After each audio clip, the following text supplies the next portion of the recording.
everyone, it's Laura, and I'm going to be discussing my plans for my fall TBR. So again, this is more of fall TBR, so not necessarily just what I hope to read in September, because goodness knows I pulled more books than I could probably read in just a single month. But getting into more spooky vibes. I love Halloween, it's my favorite holiday.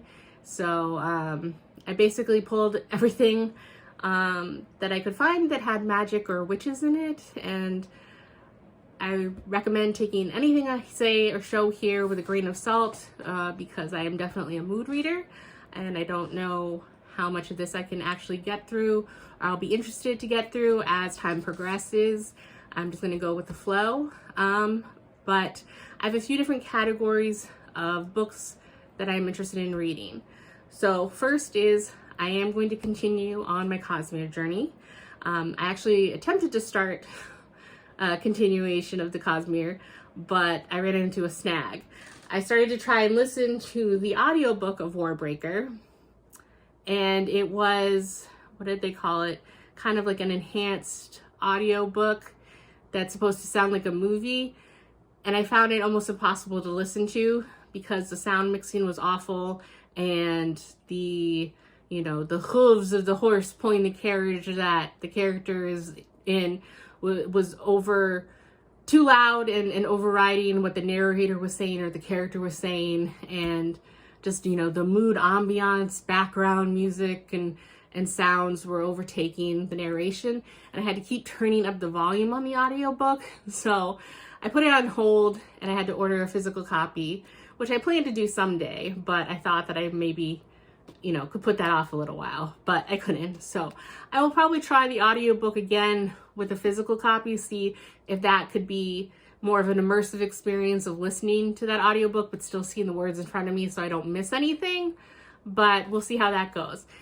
But yeah, so now that the book has arrived, I was very intrigued by what I did hear of the audiobook, so I couldn't move on because I wanted to know what happened in this story. So that was put on pause. So I will continue with Warbreaker next, actually. This is the first book that I am going to be reading. Then my Cosmere journey will continue with The Trust of the Emerald Sea. I had this beautiful copy that I had to have. And I bought a few years ago. So I look forward to this. I'm a big fan of The Princess Bride. So I heard that this is basically like What If Buttercup went after Wesley, and that's right up my alley. So I look forward to this after Warbreaker. And after that, then it's time for The Way of Kings to get into the Stormlight Archive. So I am excited about this.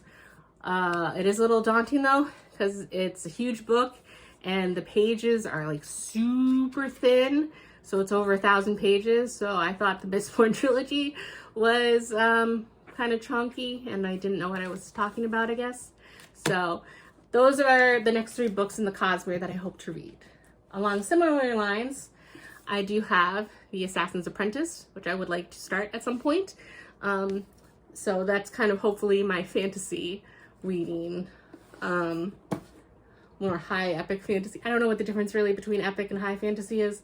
Anyway, then these have all been on my bookcases for a long time and all seem to have something to do with magic, or a mix of both. So The Kingdom of Back. I don't know what necessarily all these books have to do with individually, but I did read the backs when selecting stuff for this. So I know this has to do with Nannerl Mozart. Sorry if I butchered that name. And going into, she's trying to become a famous musician, but her younger brother, Wolfgang, she's not allowed to in this world, but she ends up, from a mysterious stranger, a magic land appears with an irresistible offer. So it seems magical, so I'm looking forward to that. Then there's The Modern Girl's Guide to Magic. There is A Magic Steeped in Poison. I have this duology. I've looked at it. The covers are really pretty. I am curious to try it. So hopefully I can get to that at some point. And then this one, it's not so much witchy, but it seems interesting. And I got recommended to this at an actual local bookstore a few months ago. And it's about a girl, Aubrey Torvell, who starts to bleed to death, basically. And the medical treatment only makes her worse, and she flees to the outskirts of the city, where she realizes that the very act of movement keeps her alive. So she begins a lifelong journey around the world, constantly on the run from her disease, which won't allow her to stay anywhere more than a few days. So, I mean, along similar vibes. Sounds like a good fall read. And then there is The Memory Collectors. This is one that I mentioned in my TBR, or my physical TBR video, and that I have started, and I'm hoping to just finish it. I'll probably get rid of it and unhaul it afterwards because I won't like to reread it again. But I would like to actually just finish this book and get it behind me. But it is about, I don't even remember, Eve. She basically, just Evie. Eve, whatever. Basically, she can get emotional readings off of objects. So, like, you know, if someone was really happy with a childhood toy, she can touch the object and feel the pure joy of childhood. Likewise, if something was used in anger or anything, or bitterness, or she get readings of that. So she lives a very hard life, and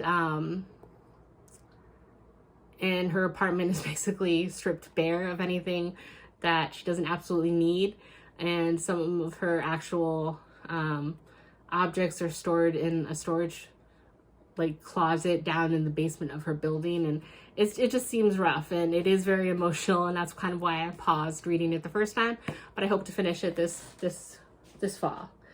Then there is Big Little Spells. This one, I read the first book, Small Town Big Magic, and I read it when I was on vacation with my family last summer, I want to say, and I was drawn in enough to immediately, when I got home, I ordered the sequel, The Big Little Spells. The more I sat on this book, though, the more I disliked the main character.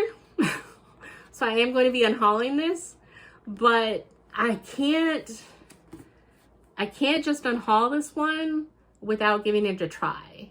So even though at this point I really dislike this first book, I am going to try at least to read this sequel. And if the main character is as insufferable as she was in the first book, then I will unhaul it. I will DNF if I need to, but at least I gave it a try at this point, and I didn't just get rid of it without trying.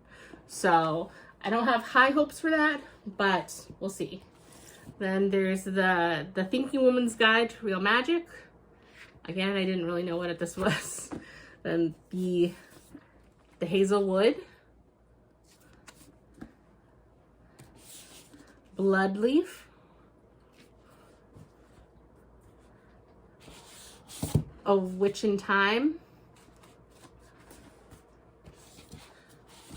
and Truth Witch. And then a more recent edition that I would like to read is One Dark Window. Unfortunately, I did buy this recently, but I am very intrigued. I have a lot of the booktubers I followed have liked this. So from what I understand, people afflicted with some disease can sometimes get powers, and the main character has a demon or some being in her head that can talk to her. And so that seems kind of spooky enough for the fall. So that's interesting. And then the last kind of thing is romance or other things that I want to read. So one is I want to continue on with the Chestnut Springs. Yeah, the books with this one, Reckless, and then the other one, Hopeless, which I forgot to bring over here. But anyway, I want to read those two. And and hopefully in the fall I can. I was taking a little break because I didn't want to overdo myself on them because I was enjoying them so much, and as much as I want to finish them, I also don't want to finish them, but I don't want to go on too long when I have them, and I'm very happy with these books, so over the next few months I probably will finish the last two. And then another one that sat on my shelf for a long time but is definitely not really spooky is The Kiss Quotient. I've read Helen Huang's book, The Bride Test, and I enjoyed it. And so this one, basically a woman who, they call it Asperger's here. I know that's not a term that's used anymore, but that she, in the book at least, says she has Asperger's, and she's getting a lot of pressure to date, and so she hires an escort to kind of teach her and make her get comfortable about the physical aspect of a romantic relationship. So we'll see that. So hopefully, you know, those romance books will help kind of break up the spooky and high fantasy vibes going on. And then I don't know if this is really considered spooky or not, but Caraval, I have this, and I have both Legendary and Finale as well, and these beautiful editions that have been sitting on my shelf. So I would like to at least make a go of starting to read them. From what I understand, it's about two sisters who go to Caraval, which is a once a year, week-long performance, and her sister goes missing, I believe. So, I mean, it still sounds like it can be kind of fall, you know, supernatural, magical vibes. And then if I somehow manage to get through that, or the mood strikes me, I also have two other books, Belladonna and Illusions of Fate, that sound relatively interesting. So who knows? Maybe I want a break from the witchy or magical vibes. Maybe these have magical vibes and I'm just unaware of them at the time, but these have been sitting on my shelves for a while. Years. Let's be honest, years. And I like the covers and everything, but they are intriguing enough that I'm curious, and hopefully over the next few months I will read them. So that is kind of my plans for the next few months, and I don't know how accurate it will be looking back, but at least I have plenty of options. So that is all I have for this video, and I will see you next time. Bye.